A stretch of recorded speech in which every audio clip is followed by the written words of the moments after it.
Hi guys. I'm so excited to be speaking with you, Ted and Courtney. My name is Hannah Fletcher. I'm with MUSE TV, and I'm very excited to be speaking with you guys with your most recent project, The Coddling of the American Mind.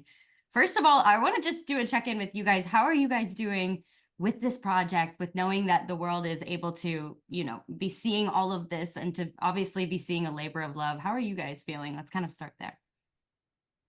Sure. Well, thanks. First, thanks for having us, Hannah. And yeah, we actually, the last week has been a lot more eventful than we had hoped for, because we had a strange controversy with Amazon where we weren't on Prime Video for the last week as we were supposed to be, due to a longstanding agreement. So that was extraordinarily frustrating. And I'm happy to say that just last night, we are now available on Amazon's Prime Video platform, as well as Apple TV, Google Play, and Substack. So your question comes at a very interesting time because we are especially really right now. Well, I'm glad that it's positive. Oh my goodness. I'm sorry that that happened. That's awful. But at least it did end up coming out with Prime and obviously on the other platforms as well. Personally, I get emotional over this because I'm 27. I'm like I'm on the cusp, and I feel like physically, I definitely feel like a millennial, and I feel like I identify with the millennials, but I understand so well the Gen Z. So I just want to say this documentary, I just find to come at a very good time. I want to start with asking you obviously this is a topic that a lot of people talk about. And I feel like even when I go home and I sit down over the holidays and I talk with my family of wide ranging ages, this is always a topic that ends up coming up, the idea of mental health and social media, the pros and cons of it and where we kind of stand. But what is it that made you guys feel like you were able to really step into these shoes and take on this challenge when it came to making this documentary and really giving a voice to the conversations that everybody's having, but you guys had the gusto to make it be a documentary and an actual conversation piece on a public scale? Well, thank you for saying all of that. And yeah, your point of view is really valuable because you are in that interesting window of generation categories.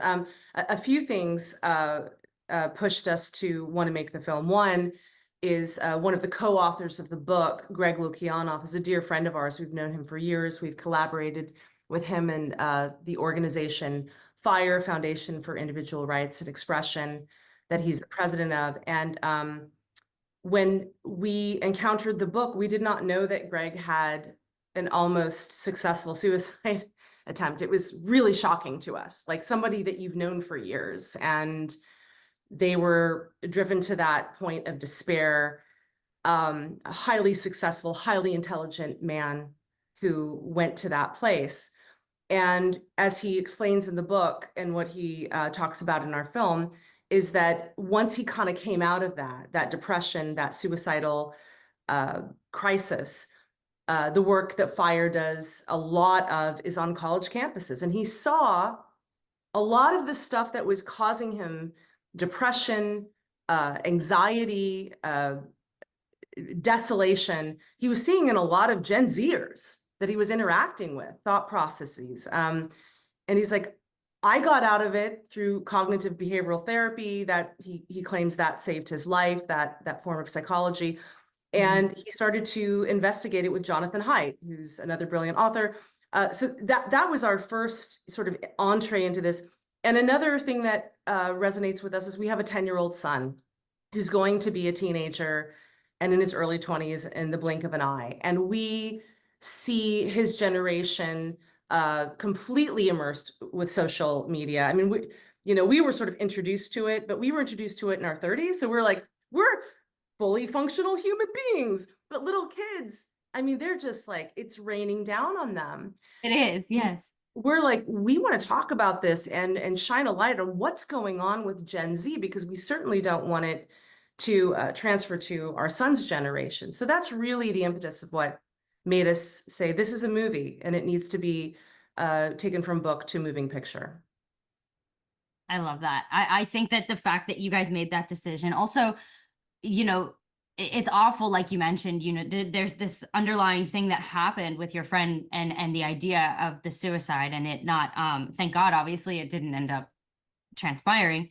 But again, it's one of those things where I think that even highlights the bigger picture. How many people are walking around us that we have absolutely, how many people are capable of wearing masks? You know what I mean? And it's Yep. honestly something that this younger generation is really good with. I feel like there's almost like, I feel like it's like half and half. You have the ones that just have these masks on that nobody knows what goes on behind closed doors. And then you have the other version where they're very vocal.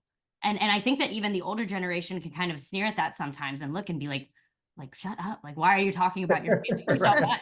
And it's like, and then I love the idea of like, you know, trying to find this existing balance where it's like, you know, you're not hiding from all of your problems, but you are feeling like, you know, just the ability to open up and to speak your mind. And I really think that this particular project is going to find that balance and really just raise awareness of everything that is currently going on. Just in, it's such a weird time that we're in. Like you mentioned, even the idea of you wanting to protect the generation that's going to come, generations to come. I think that that's very important. In your own personal opinions in regards to social media, where do you both stand? Do you find that it's more positive than negative? Do you feel that it's more negative than positive? Where do you both stand with the idea of social media today? Because I feel like that has just such a heavy impact, unfortunately, in the mental health. Yeah. Yeah, it's an important question. I mean, these days I feel more negative than positive. Although it's always, you know, then you have the, well, what about this, this, and this? And there are so many positive things that do come from it. But when you see that young people who used to not be the most depressed generation, usually that was reserved for middle-aged people, they're now, according to recent data, the most depressed, the most anxious. So that's, I mean, that if it ends up doing what it could potentially do to an entire generation, then I think you'd have to say that on balance, it's a negative. But as you point out, it's a very complicated issue, and there are lots and lots of positives intertwined with all of that. Mm-hmm. What about you, Courtney? Where do you personally stand? Are you kind of echoing what he's saying, or do you feel, how do you feel? Yeah, I mean, to kind of build on that, I love your use of the word masks that you mentioned. I think it's a brilliant way to put it. And what's interesting about, I mean, people wear masks all the time and have been for generations before social media, but social media created a very specific mask, didn't it? It did. It really did. Yeah. And we can kind of present what we want people to see and what we want people to think. But is it real? Sometimes Right. it is, a lot of times it isn't. And is that healthy? If you're just sort of, you know, performing for the perception of you as opposed to just living your life authentically and showing the bruises and the failures and just the human existence. And, you know, when we were growing up, I mean, people put on masks in high school, like you pretend like you're not sad, or you pretend like you don't have some sort of like eating disorder as a girl, or, you know, and I'm talking about like the 1990s. But now it's weaponized, especially for girls. And Jonathan Haidt talks a lot about this too. Girls use it slightly differently than boys do. There are a lot of interesting theories as to why, but I would say yes. I think mostly it's a negative. We personally, our son does not have a phone yet. He's 10 years old. He does not have a social media account. He will at some point, but why? He's really happy. He's got friends. He's in sports. He takes classes that he loves. He has interests, and he doesn't ask for it. He doesn't want it. But we also know people who have kids younger that have the phones and have access to social media. And we just think it's not necessary yet. We don't really see the value of a 10-year-old being on Instagram or certainly TikTok or anything like that. The data seems to back up our position on that.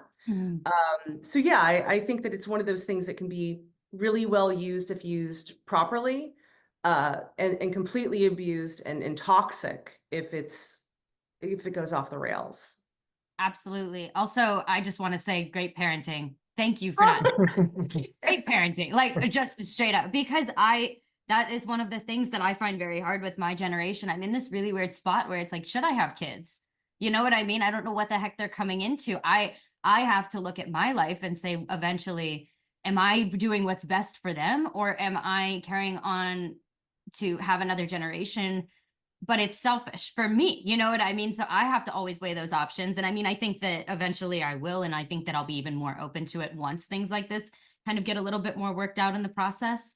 But it's a hard push-pull question that, I mean, I think about literally every day of my life. So I just want to say great parenting on your part.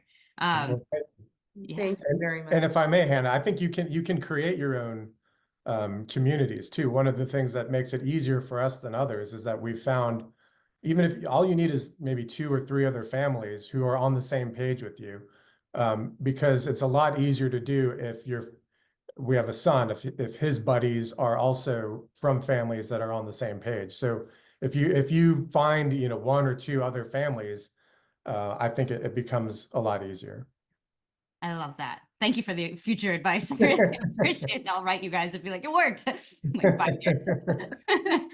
My final question, before I have to let you guys go, I just want to ask you guys, in terms of, obviously, again, I just want to say thank you so much for making this. It really, I wish we had even more time. I actually have a show that I would love to bring you guys on and even do a deeper dive, and I'll let you guys know more information on that later on. But I would love to ask you what, obviously, I kind of know the answer to the question, but it has to be said because it's important. What impact are you guys hoping to create and take away in regards to this documentary? And how do you plan on continuing to raise awareness of this moving forward? Well, in terms of impact, we want to reach especially Gen Zers and their parents. And we're really gratified that so far it's had a tremendous response from those 2 groups. We have people emailing us and making comments on our website about, just the other day, there was a woman in Canada told us she watched it with her 22-year-old daughter, and they were in tears. And then her daughter went on to read the book, as I recall, and then invite her friends to watch the movie and read the book. We have Gen Zers telling us things like, I'm stronger than I've been told. That's one of the, a kid in San Diego told us that. That's one of my favorite. And they're saying things like, we're not crazy. Like I was able to watch this and connect with the people on screen. So we want that to just continue. This is not it's a movie for, certainly anyone. And even someone like yourself who may have kids in the future, it will be important, but especially these days, it's for Gen Zers and their parents. And I'll just add to that very quickly. The extreme version of this crisis that we're in with Gen Z, suicide is the most preventable cause of death. It doesn't have to happen. And what we hope to communicate through the great ideas of Greg Lukianoff and Jonathan Haidt in the book is there are things you can do to get out of those horrible wormholes and thought cycles, cognitive distortions, mind reading. We all do it. It's not just Gen Z. Everybody can get caught in some sort of thought cycle that's very unhealthy, but not true. And one of the things that we love about the process that Greg went through that saved his life was putting your thoughts on trial. Just because you feel something, just because you think something, it doesn't mean it's true. Examine it, analyze it, because you'll usually find out that that really negative thing that's causing anxiety, depression is not true. And that's really important. We want to help get young people, especially, out of this crisis. And we hope that the ideas that are presented in the film will do that. I love that. Oh, you guys are awesome. I just want to say thank you so much for speaking with me. Thank you again so much for bringing this to life. And thank you for continuing to keep this conversation rolling, because I think that it's so important. And I'm so excited to see how more projects like this even eventually pop up over time. And I just think that it's very important. And I think that you guys are really doing great work. And I just want to say thank you so much, especially for being on behalf of a millennial Gen Z. It's a weird spot. I just want to say thank you. Well, we think you're very awesome, Hannah. And thank you for having us on. And we'd love to continue the conversation. Absolutely. We'll definitely be in touch. We will, for sure. All right. Thank you so much. Thank you, Hannah. Thank you. Bye, guys. Thank you.